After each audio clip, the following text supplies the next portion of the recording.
Hello everyone, welcome to SST College of Arts and Commerce. I am Assistant Professor Padma Deshpande. Today I am going to cover the topic plant layout, which we had done in the earlier series. This is SYBMS semester 4, subject is production and total quality management, and today we are going to continue the topic plant layout. So let's begin. In my last lecture, I had told that there are different types of layout. The first layout is called as the functional layout. The second type is called as the assembly line layout. The third is called as the hybrid layout, and the fourth is called as a project layout. So let's try to understand each type of this layout. The functional layout is basically a departmental type of layout, and the details about functional layout I had already done in my last lecture series. The functional layout is basically that each work is divided in department wise. Like when you go in the bank, okay, in the bank there are different sections. In one section the cashier sits, he accepts the cash and gives out the cash. In another department the loan sanctioning process is done. There will be a third department wherein accounting work is getting done. There will be another department wherein they are looking into the locker facilities and all those things. There will be another department which will be dealing with the customers, the customer care area will be there. So likewise, according to the functions, different departments are being set up, and the customer visits each and every department as per his requirement. Similarly, when you go to a big retail outlet, there are also big departmental stores. Each section there are different things kept. Like in the section of toiletries, you will find all the toiletries that is required, like say for example toothpaste, then shampoos, then the home cleaning equipments, all those things are kept. Similarly, in the food section you will find the food things. Then in the grocery section only the grocery things will be there. Then in the counter where the biscuit, chips and all, different departments are there, different sections are there, wherein each and every product is kept according to the need and requirement of the customer. So similarly, in the functional layout, the department layout is such that each department will have a specific work. The second type of layout is called as the assembly line layout. This layout is also known as the product line layout. इसमें क्या होता है? What happens is, according to the process, like a product goes through different stages, right? The raw material is first put into, then after that raw material gets converted into a different stage-wise production happens. Like say for example, in the automobile industry, each and every part is assembled, and then the final outcome we see is an automobile. So everything is standardized. So assembly line or product line layout, there is a standard process operation, means there is a step-by-step process, and the work is divided into task. Specific task is there. Each product has its own line. Like say in the food industry also we find the product line layout. Like say for example, if we go to a chips manufacturing company, the first thing that will happen is the potatoes will get washed, they will be getting peeled, and then it will go to the next machine wherein it will be chopped into fine slices. Then it will be going to the baking machine. Then it will be going for in the this thing, either the baking machine or the fryer, and then the masalas are added to it. So each product has its individual line according to the product. Automobile will have a separate line, the food process will have a separate line, the beverages they will have a separate line, and this type of layout is suitable for mass production. Like at one time n number of products have to be manufactured, or the operation is repetitive. In such cases this layout is most suitable. and in this layout the material movement happens in one direction, like it goes in the forward direction, and usually the conveyor belts are used. I have shown a few pictures of the conveyor belts. Different types of conveyor belts are used. So in this the product keeps on moving in a continuous process. Now assembly, in the assembly line layout, the in between space, that is known as the aisles, they are narrow. The scheduling is very easy, and it requires separate storage separate storage is required. So warehouses, in the warehouse lot of space is required to keep the different types of material, and at one time or given point of time large volumes of goods can be handled. So there are certain principles to this layout. The first thing is that all the machines, tools and equipments must be placed in a sequence. Like since the production is happening in a sequence, all the machines have to be placed in a sequence. Then the materials are fed one after the other. The material goes through different stages. The material is fed one after the other, and all the assembly and everything, testing, packing, everything is included in the line. Like the material goes through different stages. Say for example, I gave you the example of the chips manufacturing. So the chips also, once it is peeled, once it is washed, once it is cut into small dices, or in particular shape, then it goes under a specific temperature wherein it gets fried or baked. Okay, then it goes in a separate machine where a specific quantity of the whatever the masalas are to be added is added. Then it goes in a specific quantity in a packet where it gets packed, seal packed is done. Then those packets are then sorted according, then each packet is weighed, that how much that particular packet consists, how much of grams it is, that material is there in that packet. So everywhere there is a series. So all these machines are also arranged in such a serial order.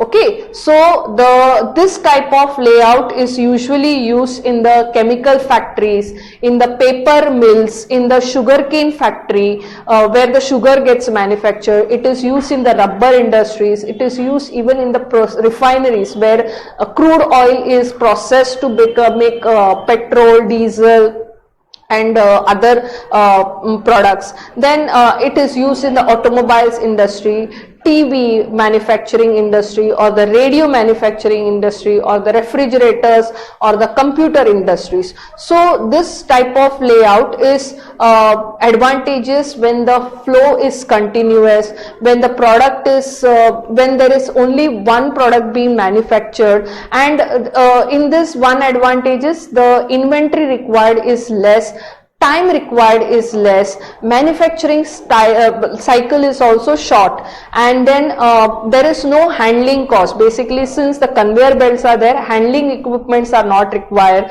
and the production control systems are easy to manage, and the space requirement is also, as compared to the other layouts, is limited. Only problem is, or the disadvantage is, that in case if one machinery there is a breakdown, then the entire production process will stop. Or if there is a change in the design of the product, or if we want to make any alterations in the design or in the layout, it is very difficult, because it requires high cost, high investments are done on the equipments, and there is less of flexibility. Now here I have tried to show a small table which shows a comparison between the process and the product oriented layout. Just now we saw the product oriented layout. Earlier we have seen the process oriented layout. So in the if you see, the first point of difference is the product. So in the process oriented, like departmental types, different products can be manufactured, outputs can be different, and it can be manufactured in large or small quantities. However, in product oriented, if only one product is getting manufactured, then the product is standardized, it is manufactured in large volume, and there is a stable rate of output. If you see the workflow wise, in process it will be variable, and it depends on what type of job is undertaken, whereas in the product it will be continuous and it is an identical operation.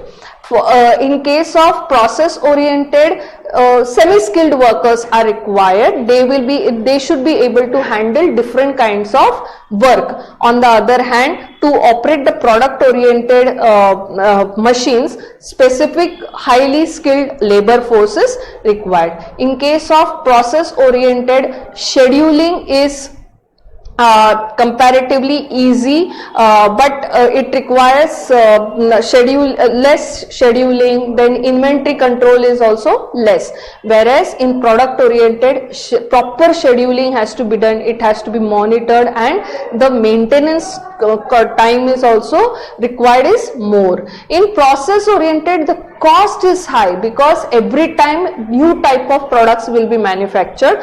On the other hand, in product oriented, the cost is low and most of the time it is automated. Like if we put the products on the conveyor belts, material handling, here the cost also gets reduced. So material handling cost is less.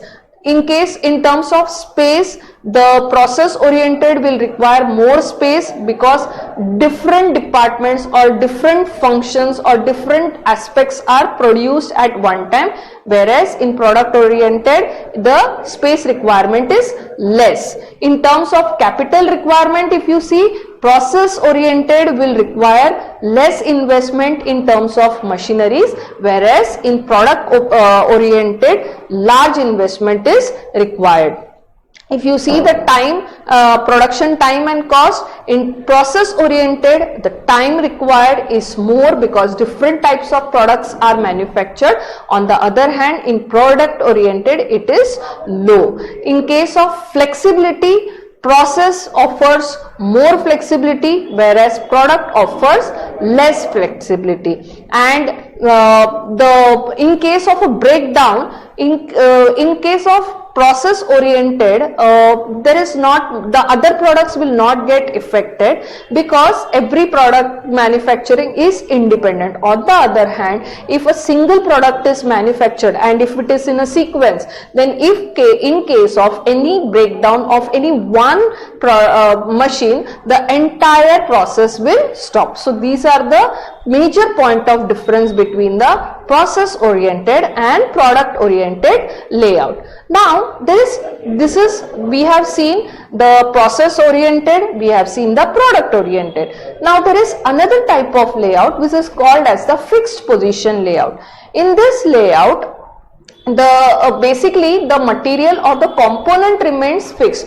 In this layout, the machineries have to be located to a certain place where the product can be manufactured. Say for example, when the construction of a building takes place, at that time the building is not moved anywhere, right? All the material that is required for preparing the material, for building the material, for building the building or an house, everything is shifted to that place. Similarly, if a ship has to be built, so the ship is assembled, it is built in the port. So all the tools, machine, materials, everything will be brought together and a major component and a major product is built. This layout requires heavy machineries, the manufacturing time is also more, and this type of layout is specially used for manufacturing bulky or heavy products.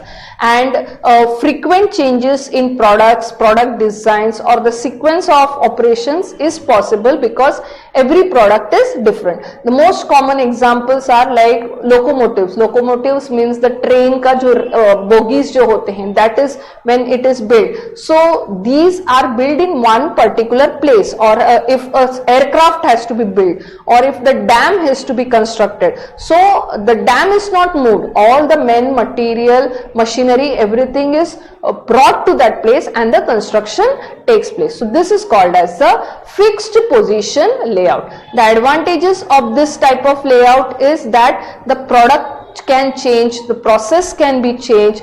The labor cost is comparatively low because at one time, as per the requirement, as per the functional work, the necessary number of people can be brought into, and then it saves time. It does not require any floor space because machinery and equipments have to be shifted. Machineries don't have to be kept somewhere. The machineries are flexible. They can be shifted wherever the project is going on.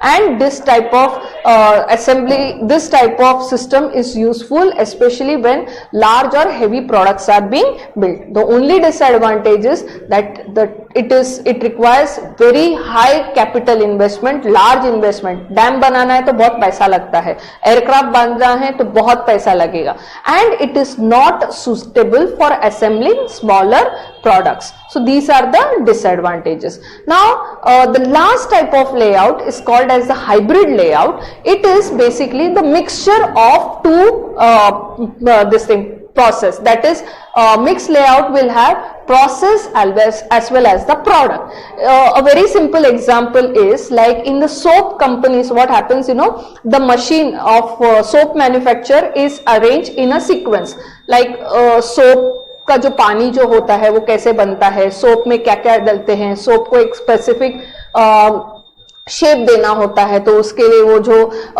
ढांचा होता है वो सब एक sequence में लगाया रहता है. But the other process that is heating, glycerin, manufacturing glycerin, or the powerhouse, the water treatment plant, everything is arranged in the nearby place so that the production is happening at one time. यानी यहाँ पे क्या हो रहा है, ये before the soap is prepared, जो भी mixing वगैरह जो उसमें additions करने रहते हैं वो बनाने के बाद वो एक मशीन में डाला जाता है जहां पे वो एक सीक्वेंस में वो प्रोडक्ट बनता है and then it comes out as a final product. So this is called as an hybrid layout. So today basically we saw 4 types of layout, rather 3 types of layout, because the earlier first type of layout, that is the process layout, I had already completed in my last lecture.